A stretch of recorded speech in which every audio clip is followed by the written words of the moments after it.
It's a pleasure this morning to introduce Leah Anglin Walsh. She's here to welcome us on behalf of Governor Strickland. Join me in welcoming Leah Anglin Walsh to kick off the 23rd Annual Ohio Employee Ownership Conference.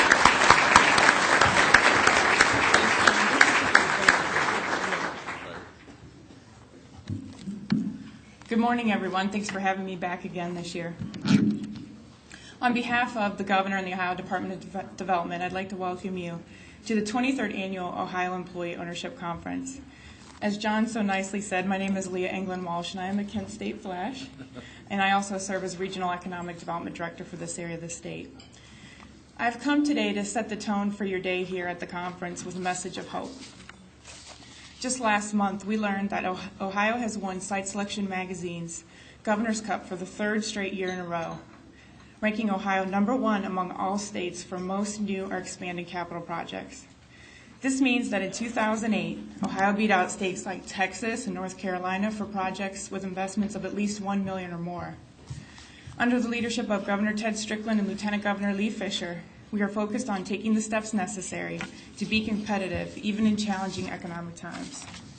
With investments in infrastructure, education, and key industry sectors like advanced energy, Ohio is emerging ahead of the pack.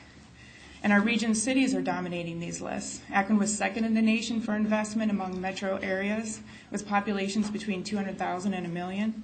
Worcester, Ohio was among the top micropolitans for 3 years in a row. Many of these award-winning projects are happening right here, where Ohio has beaten other states for these investments.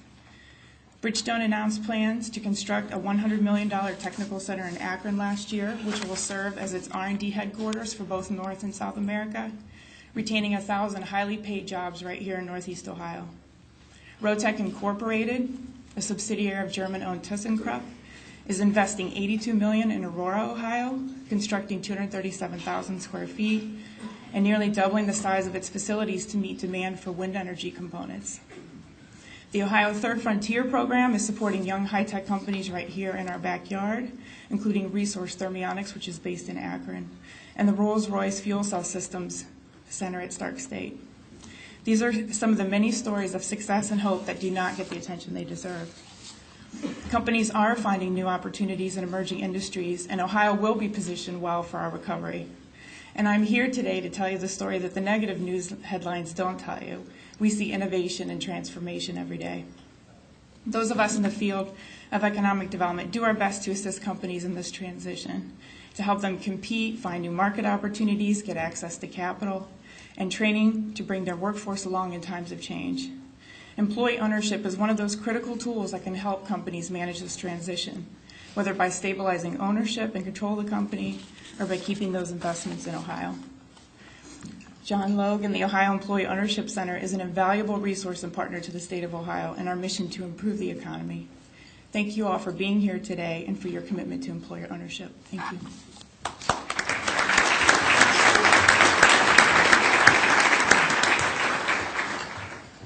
Leah, thanks very much for that message of hope and for the welcome on behalf of the Governor. We certainly appreciate the Governor's support for employee ownership and for the Employee Ownership Center and for this conference.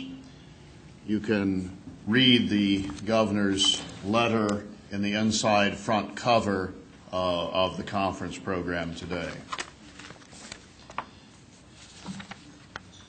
If you want to talk to the state about economic development, the people to start talking to are Leah in this region and her colleagues in the other 11 economic development regions in the state.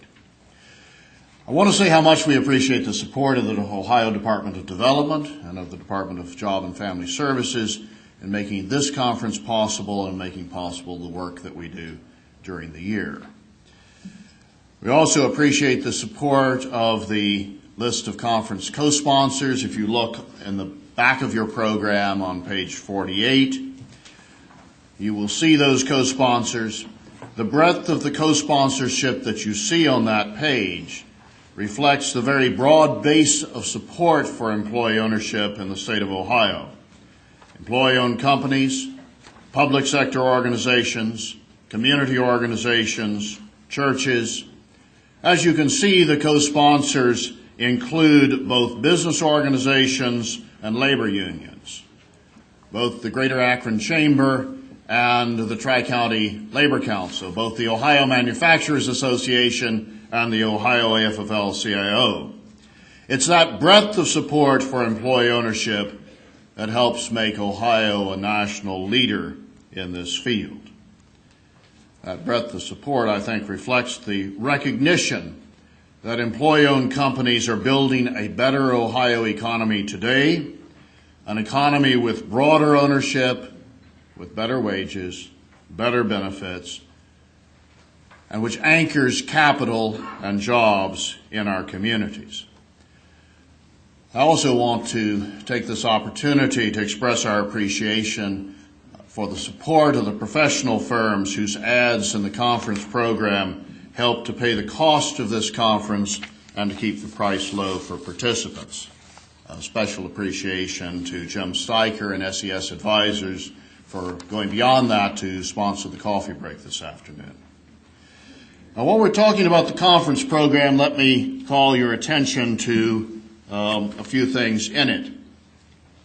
On page 7, at the bottom of the page, there is a description of the Ohio Employee Ownership Feasibility Grant Fund. There's still a little money left that is unobligated in that fund to spend in this fiscal year. It needs to be used before June 30th. If you have a project that involves threat of layoff or job loss and employee ownership, see one of our staff about this program. It's triggered by threat of job loss. Second, on page 8, there's a description of the Ohio Treasurer's Grow Now program. It's a linked deposit program that buys down the interest rate on, among other things, ESOP loans. There's a special preference for employee-owned companies. You should feel free to contact us about that or to contact one of the Treasurer's regional representatives. On page 9, there's the description of the Commonwealth Revolving Loan Fund. This fund's mandate is to strengthen the employee-owned sector in Ohio by lending at less expensive rates and better terms to existing employee-owned companies to help them grow and to create new employee-owned companies. Thanks to the support of the Cleveland Foundation and several religious groups, our ability to lend is expanded, and we want to put this money to work. If you or your company need money for expansion, or your buyout committee is looking at putting together a finance package to buy your company, please see one of our staff to talk about this. Last but not least in the program, on page 32, you have the Ohio Employee-Owned Network program for the rest of the year. Pick out what you want to attend, put it in your calendar.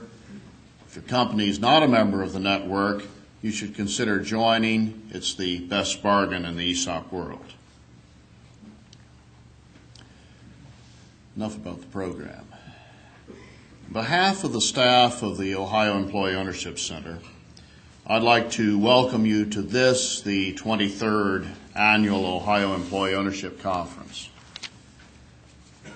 With smaller groups, we always start off with a round of introductions. Given the state of the economy this year, we thought the group might be small indeed. But as you can see, we have a crowd that's approximately as big as last year's. Asking 407 people to stand up and introduce themselves is just not going to work. Next best thing, which we've been doing in recent years, is to get people to stand by group so you get a sense of who is here. So let's do that again. It's a little bit cheesy perhaps, but I think it works.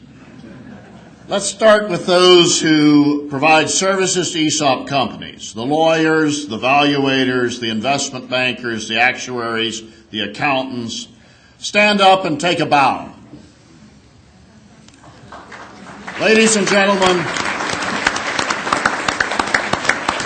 these are the professionals who you need to make your ESOPs work. Talk to them. Now how about you folks from the state, from the federal government, from public sector organizations, the nonprofits, the churches, the foundations and the educational institutions, those who toil in the vineyards of economic development for chambers, cities, counties, labor management cooperation program, small business development centers.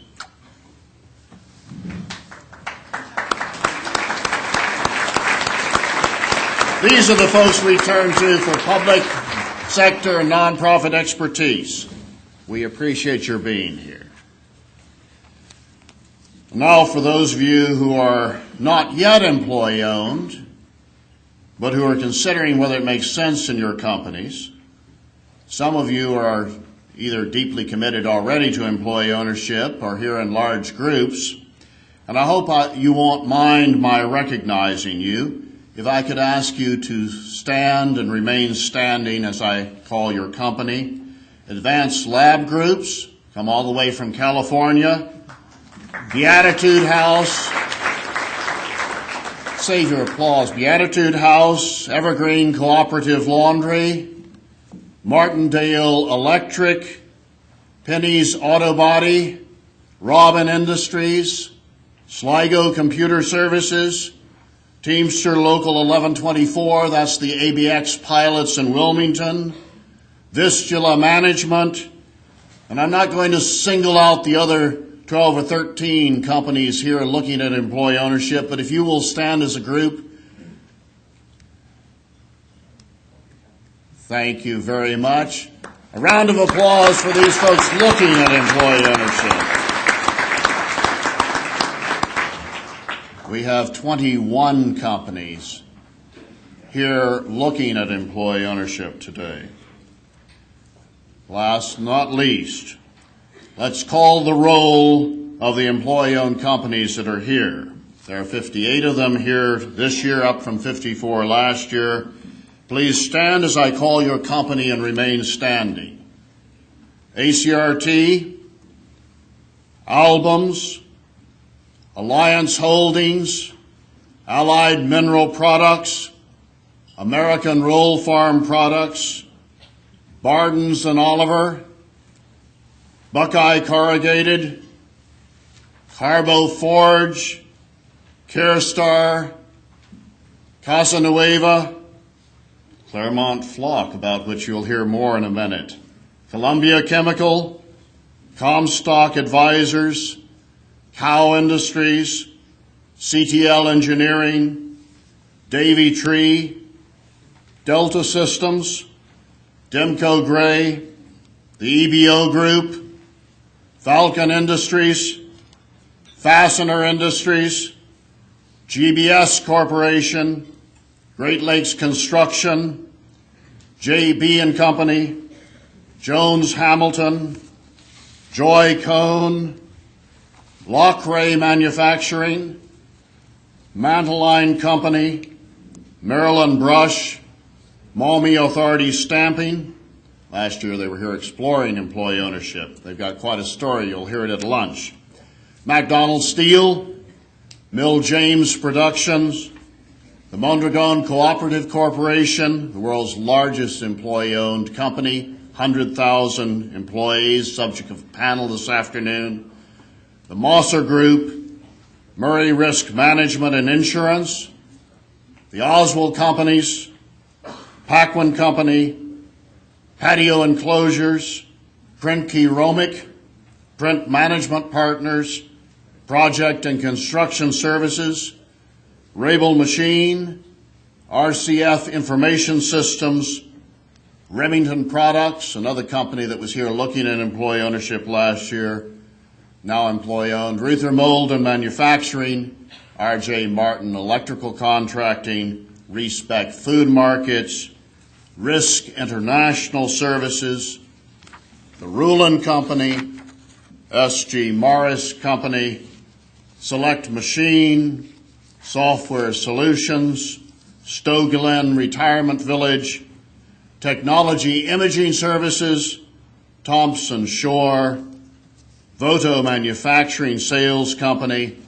and the Wilbert Company. Ladies and gentlemen, these are the folks that make employee ownership real every day of the week. Let's give them a big hand.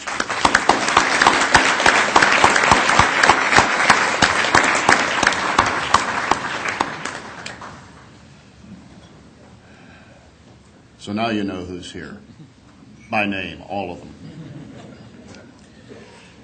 Our employee ownership conference here in Ohio always offers a track of panels for retiring owners who consider selling to their employees and employees and managers who are considering buying the companies they work for. And we do that this year.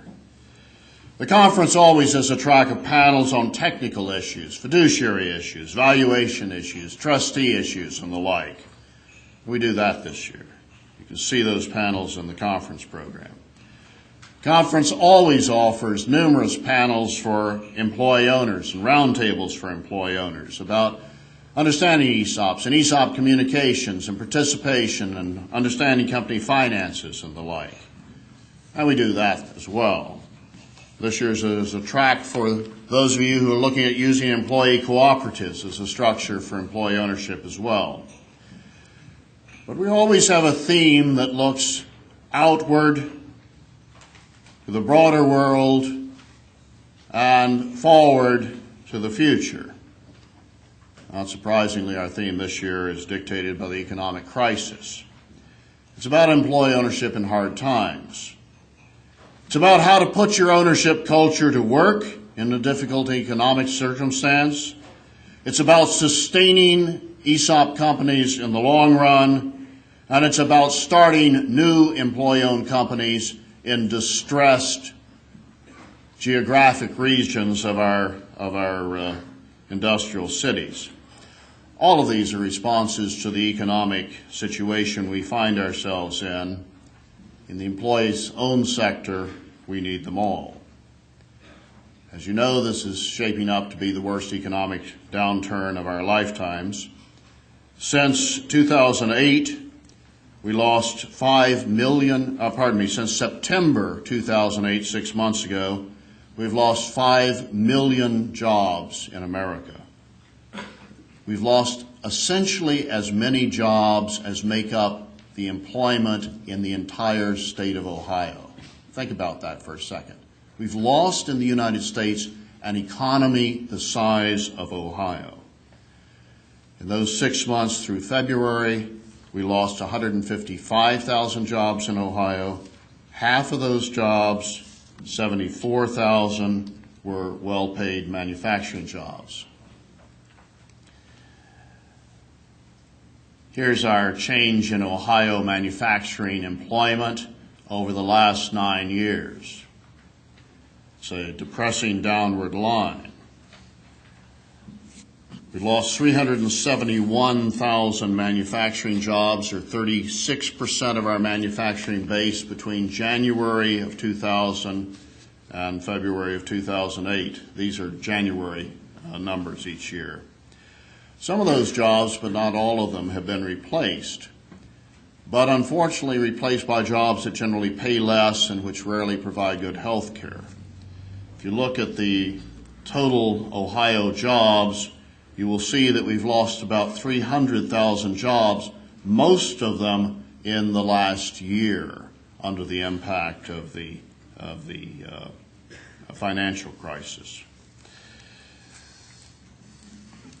Worse, many of the manufacturing jobs lost haven't been replaced at all, primarily because of the fact that when we lose manufacturing jobs, we have a reverse multiplier effect. Manufacturing jobs, when we gain them, have a high multiplier effect, but when we lose them, they have a high reverse multiplier effect, or negative multiplier effect.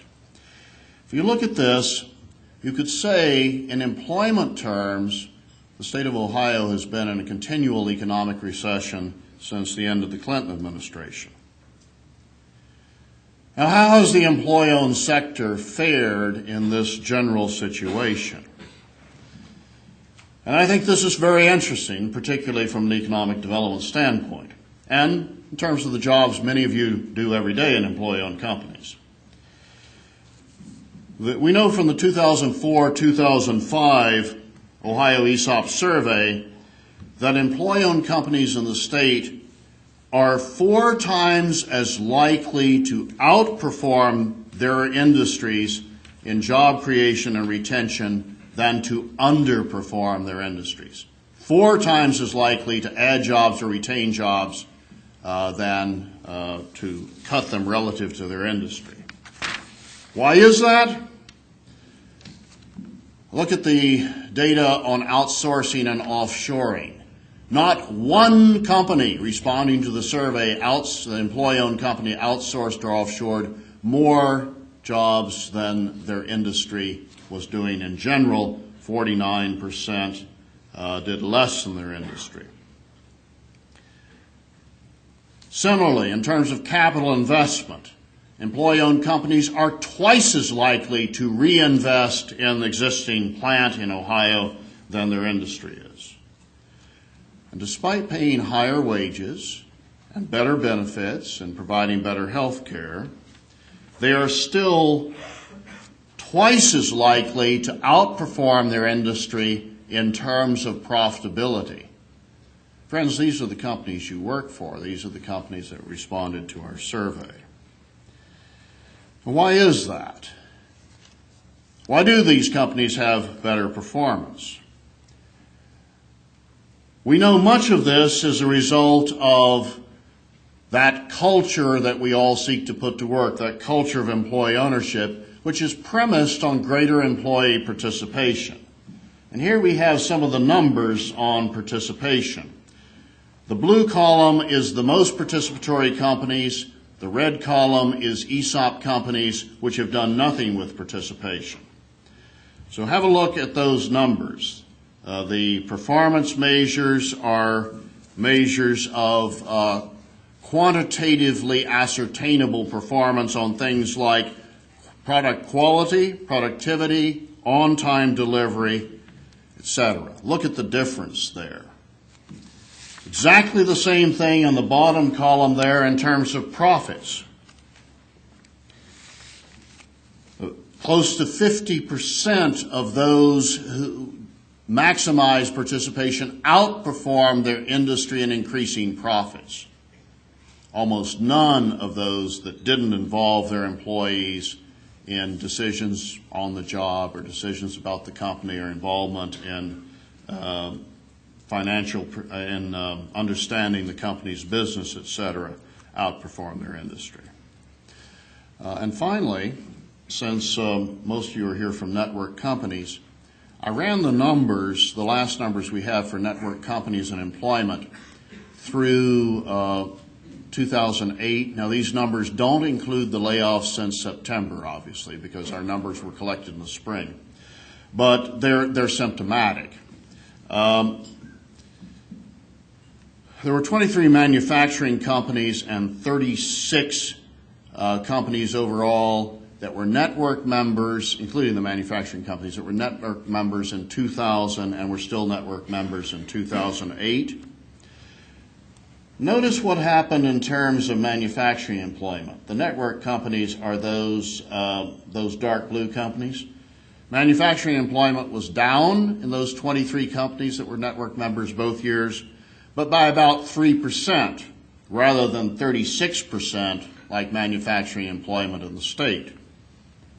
If Ohio's manufacturing sector had performed as well as network manufacturing companies over that period, we'd have 346,000 additional manufacturing jobs in Ohio today.